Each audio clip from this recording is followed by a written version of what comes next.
Katika miaka 5 iliyopita, Rais wetu Samia Suluhu Hassan katika nchi yetu, baadhi ya mambo aliyoyafanya ambayo ni ya kuigwa, ni mambo ambayo hayajapata kutokea, ni haya ninayoyataja.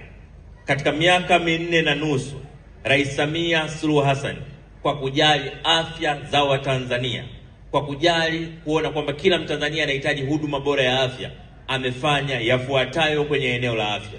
La kwanza, amewezesha kujengwa zahanati mpya 2894 katika taifa letu. Lakini pia katika mkakati huo wa kuboresha huduma ya afya kwa wananchi wetu, Rais wetu amewezesha kujengwa kwa vituo vipya vya afya 647 nchi nzima. Hapo vipi? Lakini vile vile kwa kutambua kwamba watu wanatibiwa kwenye halmashauri zetu za wilaya, Rais wetu Samia Suluhu Hassan amewezesha kujengwa kwa hospitali mpya za halmashauri zetu. Ndani ya miaka 4, hospitali 119. Makofi kwa Rais Samia.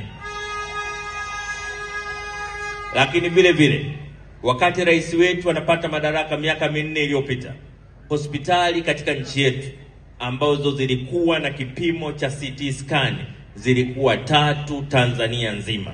Sasa hivi hospitali zenye kipimo cha CT scan katika Tanzania ziko 26. 20 kutoka 3 mpaka 20. Makofi kwa rais wetu.